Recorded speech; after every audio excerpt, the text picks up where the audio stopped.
Hello बच्चों, yes Ashu Arora once again is with you. Yes बच्चों, तो आज की इस वीडियो में हम लोग क्या डिस्कस करेंगे? The art of propaganda. This is the topic of 9th class chapter 3 history and the chapter is Nazism and the rise of Hitler. Okay, the art of propaganda ये क्या चीज़ है? Art of propaganda means Hitler ने उस time पे media को अपने control में ऐसे ले लिया था कि मीडिया भी उसके अगेंस्ट एक वर्ड बोलता नहीं था, लिखता नहीं था।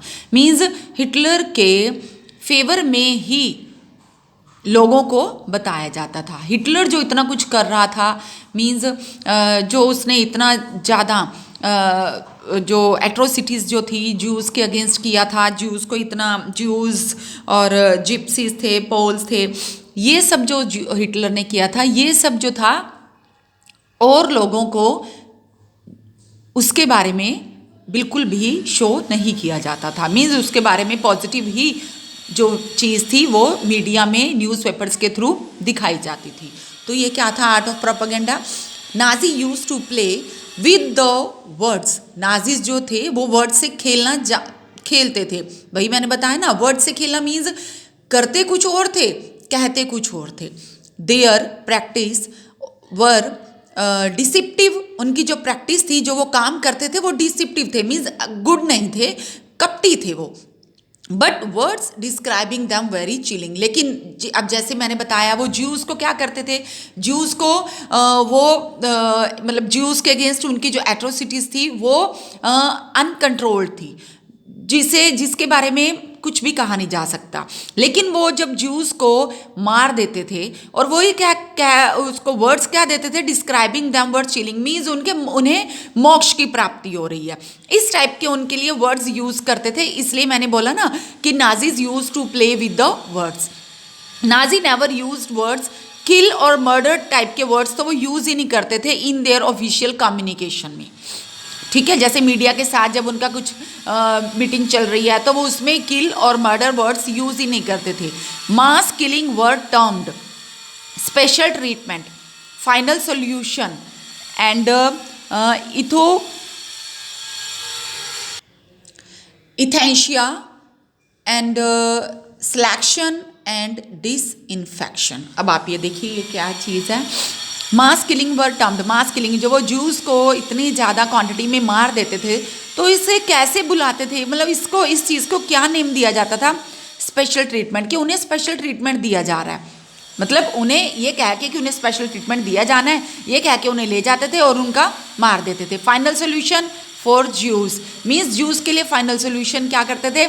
उन्हें एक तरह से मौत के घाट उतार देना। ठीक है, जैसे कि उनके लिए घाटोस बना रखे थे, तो ये कहते थे कि उनके लिए फाइनल सोल्यूशन है, मीन्स जो उन्हें प्रॉब्लम्स है इनका सोल्यूशन है। एंड इथेंशिया मीन्स उन्हें फॉर डिसेबल्ड, जो डिसेबल्ड होते थे, हैंडीकैप होते थे, उन्हें इथेंशिया मीन्स उन्हें इच्छा मृत्यु दे देते थे। मारते खुद थे और वो उन्हें ये कहते थे कि ये इच्छा मृत्यु ले रहे हैं। एंड सिलेक्शन एंड डिसइंफेक्शन, ऐसे लोगों का वो सिलेक्शन करते थे और उसके बाद जिससे कि उनकी कंट्री में डिसइंफेक्शन मीन्स इन्फेक्शन ना फैले, तो इन सबको ये ट्रीटमेंट दिया जाता था। And case with gas chamber. अब गैस चैम्बर्स की अगर हम बात करते हैं तो दीज वर टर्म्ड एज जो disinfection area taking people to gas chamber. अब गैस चैम्बर को डिसइंफेक्शन एरिया जो है के नेम से बुलाया जाता था। मीन्स वहां पे ले जाके उन लोगों को मार देते थे और ये कहा जाता था कि जो इन्फेक्शन है इनके थ्रू फैल रहा है तो वो बंद हो जाएगा। वो is known as the evacuation. And evacuation का जनरली मीन क्या होता है? कि किसी भी पर्सन को किसी भी इंसिडेंट से सेव करना। Defend somebody from any incident, like save from burning, जैसे क्योंकि आग जल रही है, आपने उस जलती आग में से किसी को बचाना है, that is called the evacuation. तो वो गैस चैम्बर में जब लोगों को ले जाते थे, इससे डिसइंफेक्शन का नेम देते थे कि इससे उनका इन्फेक्शन जो है वो खत्म हो रहा है, लेकिन गैस चैम्बर में ले जाके उन्हें क्या कर देते थे? गैस के थ्रू, गैस लीकिंग के थ्रू उन्हें मार दिया जाता था। तो उसे वो इवैक्यूएशन का नेम देते थे। मतलब इवैक्यूएशन का मेन मीनिंग क्या होता है? कि किसी भी पर्सन को किसी इंसिडेंट से सेव करना, डिफेंड करना। लेकिन यहाँ पे वो खुद उन्हें मरवाते थे और ये कहते थे वो कि इवैक्यूएशन कर रहे हैं। इस तरह से मैंने बताया ना कि Nazis use to play with words, इस तरह से वर्ड कोई और होता था, उसका मीनिंग कोई और होता था। जैसे पिछली वीडियो में भी हमने किया था कि जो टू हमारे एक जो नेचुरल साइंटिस्ट थे और दूसरे थे हैम्सबर्ग जो थे, कि उनकी थ्योरीज का मीनिंग कुछ और था, लेकिन नाजीज ने अपने पॉइंट ऑफ व्यू से उन्हें लिया था। ऐसे ही वर्ड्स को वो अपने हिसाब से उनके साथ गेम खेलते थे। उसके बाद गैस चैम्बर्स, बाथरूम्स। अब गैस चैम्बर कैसे थे? Bathroom equipped with a fake shower head. वहाँ पे यदि कहा जाता था कि वहाँ पे शॉवर्स लगे हुए हैं, आप लोग वहाँ पे इजिली बात ले सकते हो, बट वो जो शॉवर्स थे वो कैसे होते थे? फेक शॉवर हेड्स थे। मीन्स उन शॉवर्स में से गैस लीक आउट होती थी और जब वो वहाँ पे उस बाथरूम में जाते थे, जो पर्सन जाता था उसकी डेथ हो जाती थी। इस तरह से the use of media in spreading the Nazi propaganda. अब मीडिया ने नाजीज प्रोपेगेंडा को स्प्रेड आउट करने में किस टाइप से हेल्प की, मीडिया का किस टाइप से यूज़ किया नाजीज ने? Nazi ideas were spread through visual image. Nazis के आइडिया कैसे स्प्रेड आउट होते थे? विजुअल इमेजेस के through, films, radios, posters, catchy slogans and leaflets. Leaflets मालूम है आपको, जो न्यूज़पेपर में किसी की भी ऐड के लिए जो छोटा सा पेपर डाला जाता है। Next, enemies of Germans were stereotype. अब वहाँ पे अब मीडिया के थ्रू ये भी जो है प्रोपेगेट कर दिया गया कि जो जर्मन्स के एनिमीज़ हैं, एनिमीज़ कौन थे? जो वाइमर रिपब्लिक के स्पॉटर्स थे, सोशलिस्ट, डेमोक्रेट्स एंड कम्युनिस्ट। ये जब जो सभी हैं स्टीरियोटाइप हैं। मीन्स जूस, जिप्सीज और पॉल्स तो हैं ही हैं। एनिमीज़ के जर्मन जो और कंट्रीज़ हैं वो भी कौन है? स्टीरियोटाइप हैं। और next is the socialist and liberals. Socialist and liberals represented as weak and degenerated malicious foreign agents. जो सोशलिस्ट और लिबरल्स थे, ठीक है, उन्हें ये बताया गया कि वो हैं वीक हैं, डीजनरेटेड है, मीन्स उन्हें जनरेट नहीं करने दे रही हैं, और मैलिकुलस फॉरेन एजेंट्स, और वो ऐसी फॉरेन एजेंट्स हैं जो उनकी कंट्री को क्या नहीं करने दे रही हैं? उनकी कंट्री को एक्सपैंड नहीं करने दे रही हैं। Next, use of movies to stereotype like the eternal low. Use of movies, movies को यूज करते थे स्टीरियोटाइप के बारे में बताने के लिए। जैसे ज्यूज को स्टीरियोटाइप बताया था कि ज्यूज स्टीरियोटाइप है एंड ज्यूज ने ही जीसस क्राइस्ट की हत्या करवाई है, तो ये मूवी उन्होंने दिखाई थी, the eternal low.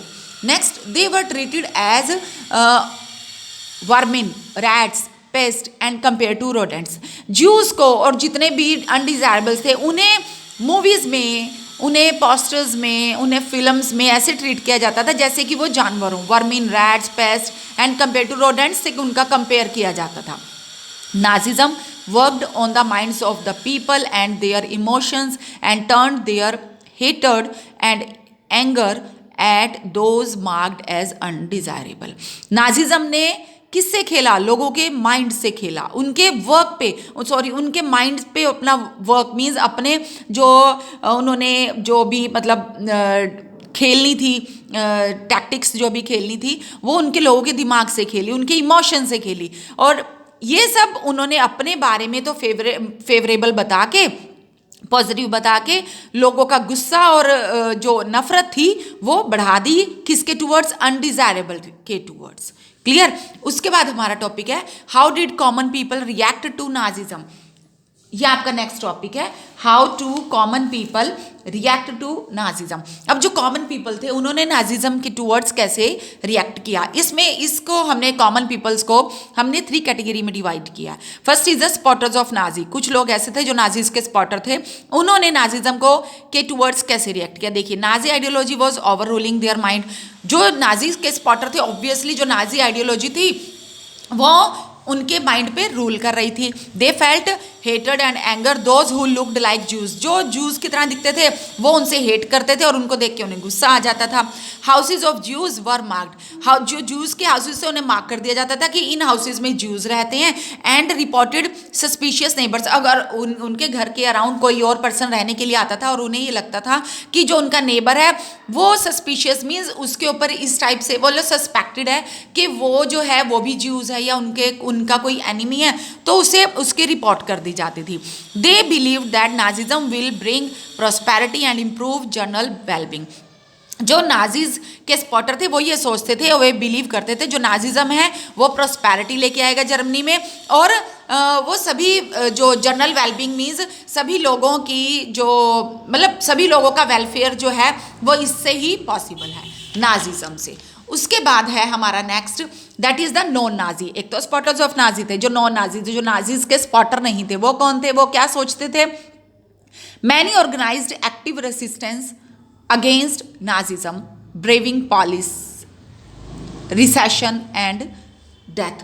Braving police, हाँ जी, many organized active resistance against Nazism. बहुत से ऐसे लोग थे जिन्होंने नाजिज्म के अगेंस्ट जो है अपने प्रोटेस्ट किया, ठीक है। And braving police and repression and death. Braving police means police भी इस मामले में बढ़ के आगे आई, बट अल्टीमेटली उसका रिजल्ट क्या मिला? डेथ, ठीक है। Next, however many were passive onlookers and a pathetic witness who were too scared to act. अब एक तरह से लोग जो थे वो ये हेल्प करना चाहते थे दूसरे लोगों की, बट वो पैसिव थे, मीन्स वो ये सब सिर्फ देख रहे थे, ठीक है। उन्हें ये लगता था कि जब तक हमारे साथ कुछ नहीं होगा तो फिर हमें दूसरों के, जैसे कि होता है ना कि हम ये सोचते हैं कि हमें दूसरे के पंगे में कोई टांग अड़ाने की कोई ज़रूरत नहीं है, तो यही सेम चीज़ थी यहाँ पे।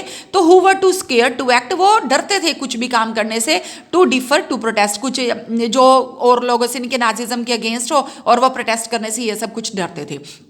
एक हमारे और राइटर हुए हैं pastor Niemoller, wrote against all this. इन्होंने इन सब के बारे में क्या लिखा है देखिए, ये जो आपकी नीचे वर्ड्स की बना है ना, मैं इन्हें हाईलाइट कर देती हूँ, आपने अपनी बुक में इन लोगों को पढ़ना है। वैसे मैं आप लोगों को ये एक्सप्लेन भी कर रही हूँ कि पास्टर नाइमॉलर इन वर्ड्स के थ्रू क्या कहना चाहते हैं।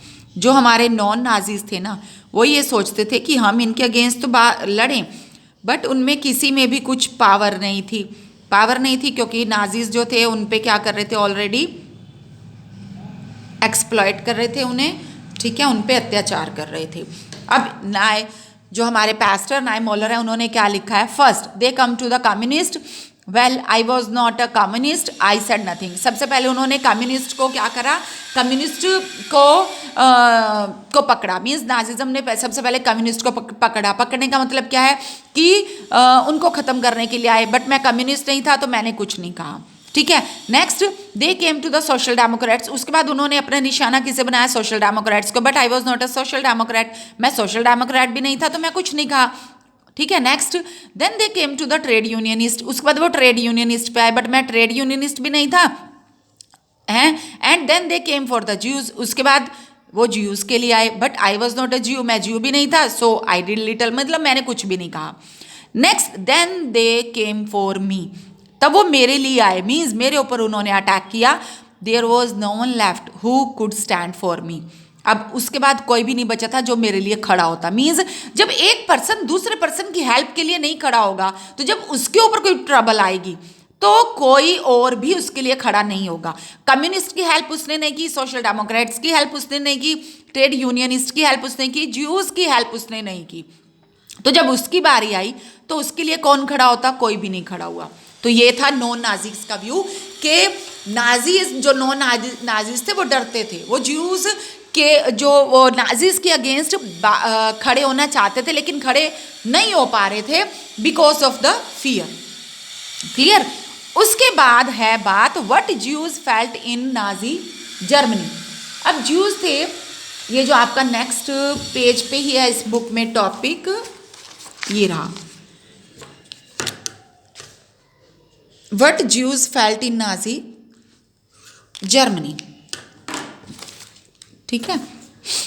हाँ जी, अब मैंने आपको बताया था ना कि हम इस टॉपिक को 3 ग्रुप्स में स्टडी करेंगे। एक तो था स्पॉटर्स ऑफ नाजी, उसके बाद था नॉन नाजी, नेक्स्ट ज्यूज के बारे में, ज्यूज क्या फेल्ट करते थे, क्या फील करते थे नाजी जर्मनी में।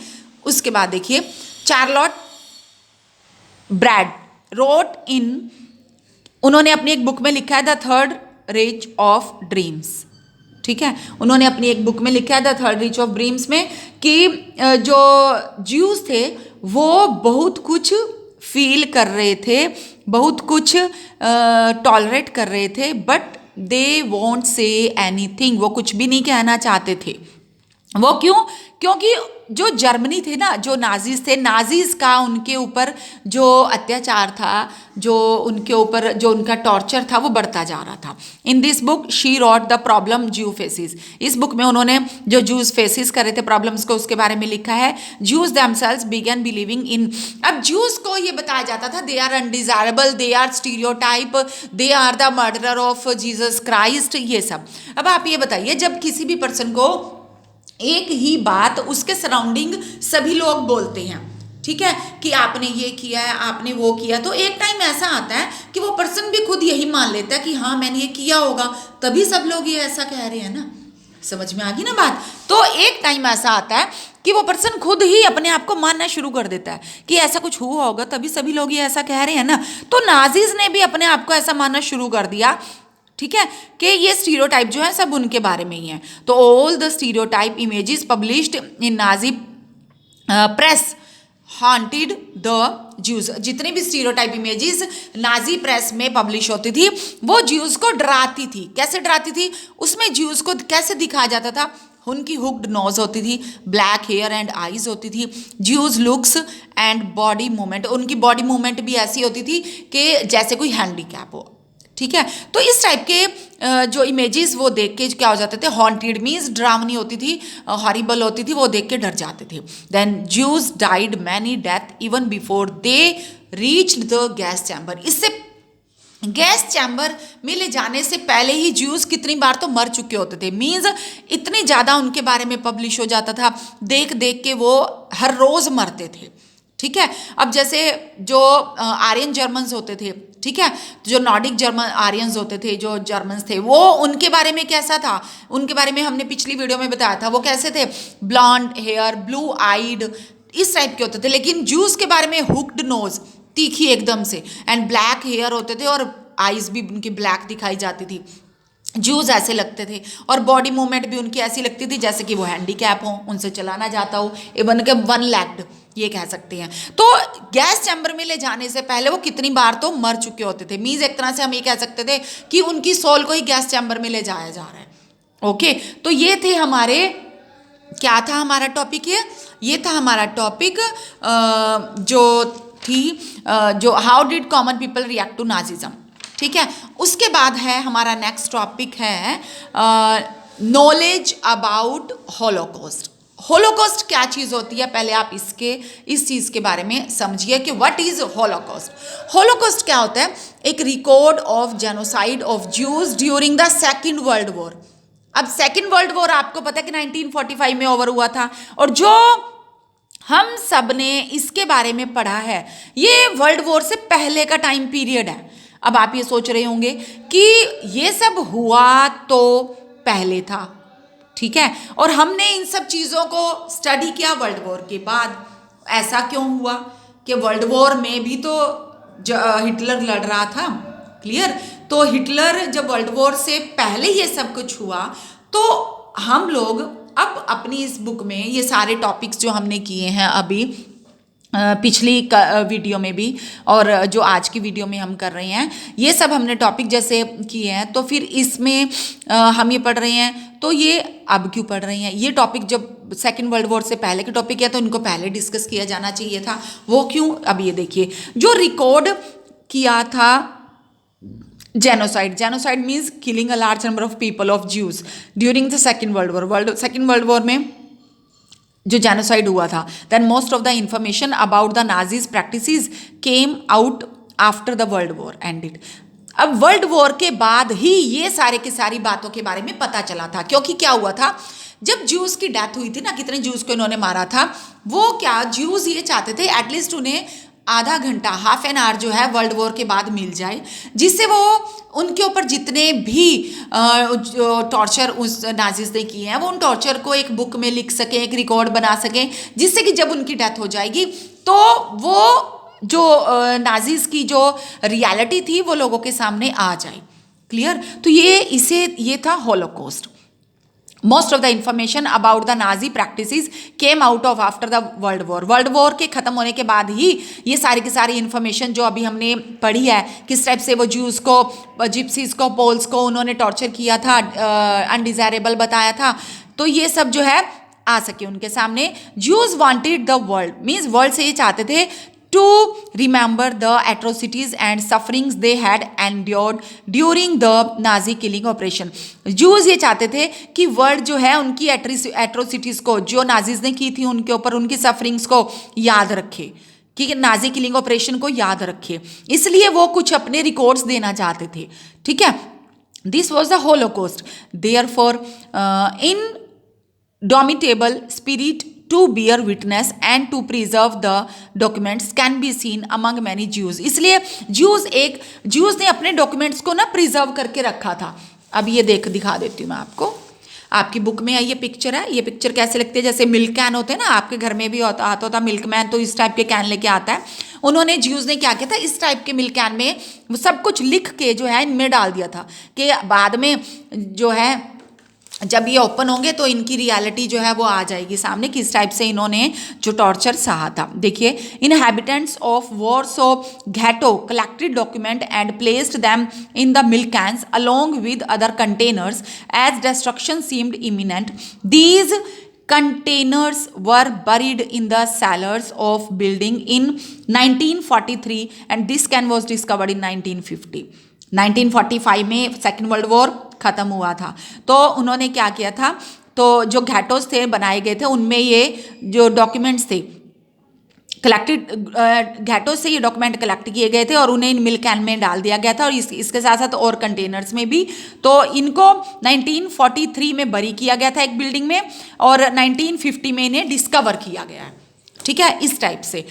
And records such as diaries, notebooks and archives were carrying the cries of Jews. इस टाइप के रिकॉर्ड्स मिले हैं जिसमें ज्यूज की क्राइज जो है, मतलब अब क्राइज ये तो है नहीं है कि उसमें ज्यूज चिल्ला रहे हैं, बट वो फील किया जा सकता है।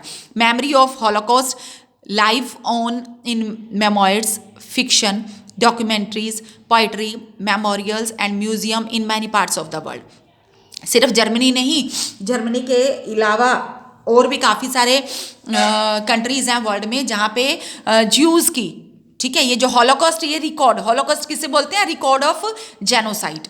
क्लियर, तो जो ये रिकॉर्ड है ये कंट्री के और वर्ल्ड में भी म्यूजियम में, मेमोरियल्स में और ये लगा हुआ है, जहाँ पे लोगों को हिटलर के एट्रोसिटीज़ के बारे में जो उसने ज्यूज़ पे किए हैं पता चलता है। तभी हिटलर को डिक्टेटरशिप में हिटलर का नेम सबसे ऊपर आता है, क्योंकि हिटलर जो डिक्टेटर था, एक ऐसा डिक्टेटर था जिसने वहाँ पे लोगों को बहुत ज़्यादा क्या किया था, टॉर्चर किया था। This was tribute to those who resisted it, an embarrassing reminder to those who collaborated. अब ये एक ट्रिब्यूट उन लोगों को है, उन लोगों के लिए है जिन लोगों ने ये सब कुछ सहा है, एंड एक एम्बैरेसिंग रिमाइंडर उन लोगों के लिए है जिन्होंने, उन फॉरेन कंट्रीज़ के लिए जिन्होंने उनका कोलैबोरेट किया, मीन्स नाजिज्म मीन्स हिटलर का साथ दिया, एंड वार्निंग टू दोज, और उनके लिए है हु वॉच्ड इन साइलेंस, जिन्होंने इसे सिर्फ चुप रह के देखा। जैसे कि हमने पैस्टर नेलमबर्ग, ठीक है, पैस्टर नाइमोलर का एग्जाम्पल ये था ना कि वो साइलेंटली देख रहा था, लेकिन एंड में उसके साथ में खड़े होने वाला कोई भी नहीं था।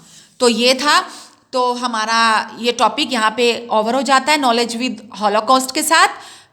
तो हॉलोकॉस्ट आपको समझ में आ गया, record of genocide of Jews during the second world war. Second world war के बाद 1945 में जब ओवर हुई थी, उसके बाद ये सारे रिकॉर्ड्स जो हैं वो डिस्कवर किए गए थे। ओके, मतलब किए गए थे, हो गए थे, वो कुछ भी कह सकते हैं आप। ओके, तो with this topic your chapter is over. तो आपने इस चैप्टर की सारी वीडियोस को बहुत अच्छी तरह से देखना है, जिससे कि आपको ये चैप्टर बहुत इजीली अंडरस्टैंड हो सके। ये चैप्टर नो डाउट काफ़ी लेंथी चैप्टर है, बट इजीली अंडरस्टैंड हो सकता है अगर आप इसकी वीडियोस को अच्छे से वॉच करें, क्योंकि ये कहानी है हिटलर की। उस कहानी को समझने के लिए आपको वीडियोस को देखना पड़ेगा, इसलिए आप चाहे चैप्टर को रीड करें ना करें, आप वीडियोस देख लें, दैट इज सफिशिएंट। तो आपके सारे क्वेश्चंस जो हैं वो क्लियर हो जाएंगे हर एक वीडियो के साथ साथ। ओके बच्चों, बाय।